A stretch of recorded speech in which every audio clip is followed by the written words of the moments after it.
everyone, it's the Velveteen Duck here. It's time for Winter Solstice Festival. By the way, if English is not your first language, I've recruited a huge team of translators who will be busy supplying subtitles to this video in multiple languages. So thank you so much for your hard work.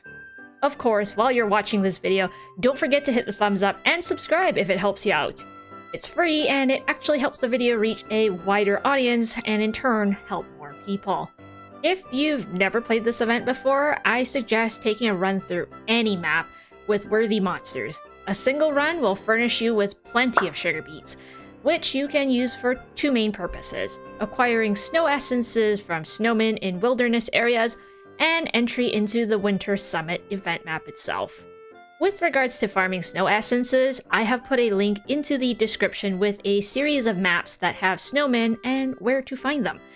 I typically suggest picking a map with low-level monsters so you can travel on your mount with no danger of being knocked off and pick up the essences quickly. Or, you can skip this whole part by buying it from the shop with Andermats. Now that you're equipped, head to King's Hill where you'll pick up some quests from Queen Antonia and Festos. Before you dive into the Winter Summit though, don't forget to visit the Solstice Cave. You'll want to come here every day and defeat the Sentinel. Once you've defeated him, you'll have access to the Winter Solstice present with a small reward. You can come here for a reward once per day. Oh, and speaking of freebies, don't forget about the Advent Calendar, which is a daily bonus code featuring some goodies. Inside Winter Summit itself, you'll find a variety of quests. The important ones are the ones that give a generous portion of Festos coins. I'll talk more about these later. Let's not forget those who like searching for hidden objects. There are piggies on the map. Also, if you are totally insane and have nothing else better to do, you can keep farming piggies for progress and use that to complete the entire main progress event bar. Yeah, don't do that. You're going to end up spending a lot of time staring at the loading screen. Anyways, I will put a link to a map in the description below. Within Winter Summit itself, the most frequent source of trouble comes from the never-ending Tasses, also known as the Shooting Heads. If you run into trouble with these, I will make a few suggestions. The damage from the Shooting Heads scales depending on player and difficulty level, so maybe don't get carried. As well, defensive equipment, especially that with block, can come in handy. And lastly, cross over each missile one at a time rather than just rushing through mindlessly. You'll receive different colored presents as you clear the map. I have different recommendations for what to do with these presents depending on how far you are in the game. If your character is brand sparkling new, you actually want to open them. It's an easy way to complete your crafting achievements. If your character is done with crafting achievements, then I'd rather that you turn them in for the quest for Festos coins. Oh, and also, if you're a little short on the violet presents, go farm some bosses. They're going to drop the presents too. Anyways, back to the summit where you will encounter Big Paws. Remember to equip and use your snow essence, otherwise you won't be able to damage him. Once you defeat Big Paws, a secret lair with 8 platforms will open. There are 2 possible types of secret lairs, the ice and combat one. There appears to be nothing special in these secret lairs other than being a really good source of sugar beets, so maybe skip doing them. Behind Big Paws, there are also a number of vending machines. 4 of them have fixed rewards and can only be opened once, and one of them gives a random prize and can be opened once per run as long as you have 5 Festos coins on hand. For the love of all things holy, do not open the vending machine that gives sugar beets. A casual run anywhere will load you down with 100 sugar beets. As for the other vending machines, I'm personally skipping them. There are better ways to spend my Festo coins, which I will talk about in the reward section later from this event. Speaking of the challenge event, there will be 3 of them, all called Cranparis Terror. The structure of each challenge is the same, only the details such as the rewards and the shape of the map will differ. From Winter Summit, you'll traverse up a different path to reach Cranparis Lair. Please note, the challenge event can only be played in difficulty painful and above. Even if you enter Winter Summit on normal difficulty, you cannot play the challenge in normal mode. When you enter Cranparris Lair, you'll enter during the daytime.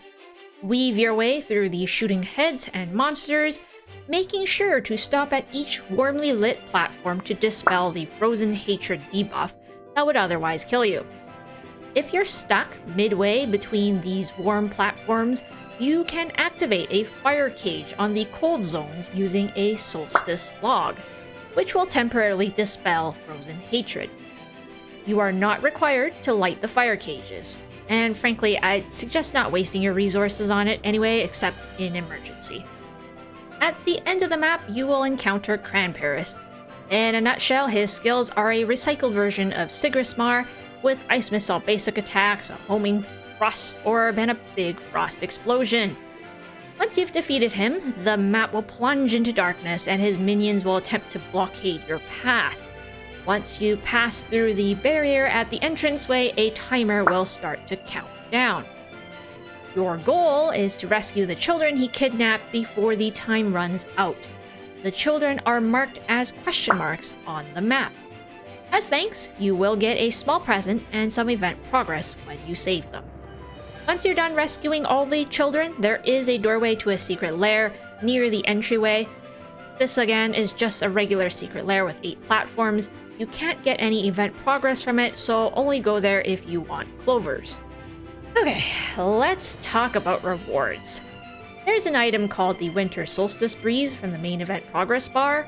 This item is stored inside your special bag and can be used on the workbench to make a concentrated solstice rune. If your next question is this worth making? The answer is yes. It allows you to combine 3 different runes into one without any stat loss, and you can equip a maximum of 5 of them. As well, there is a brand new jewel. Look, even if you don't like the flashy meteor effect, I don't care. 15% crit is a disgusting amount for a jewel. Even the Lingering Memories boots only boast of a 10% crit value of them, and that was enough to cement its place as one of the top crit items in the game. As for obtaining it, you will need to complete the main event, all the challenge events, open the big present that costs us 2,500 Festos coins, and buy an extra little thingamabob from Festos to have all the parts to craft it. And yes, the big present is where I recommend spending all the Festos coins this year, even though inflation seems to have affected Festos this holiday season as well. And perhaps most importantly, the equipment sets in this event have actually been reworked. I'm going to put the links to all the items in the description below because there's way too many pieces for me to showcase them all on the screen. Cranparris Treasure, which is the one-hand set, is now tailored to each class. They have the same bonuses, but the amount of each bonus is slightly different. As for Big Paw's Frosty Greed set, which is the two-handed set, oh gosh, if I didn't already have the anniversary weapon, I would 100% recommend getting this set if you wanted to play two-hand mode. For Spellweavers, this set probably isn't as amazing because we don't actually need mana, but for everyone else, this set is absolutely amazing. There are also many cosmetic items to collect with this event. The newest one is the Snowstorm mount. Yo, I live in Canada and I get so much snow every year I'm sick of it, and I still think this mount is amazing. There's also all the other pre-existing mounts, pets, and emotes from last year's, so I won't waste your time here talking about them, but collect them if you don't have them yet. In the meantime, if you have advice for other players that wasn't already included in this video, leave it in the comment section below. Stay warm and have a happy holiday, everyone.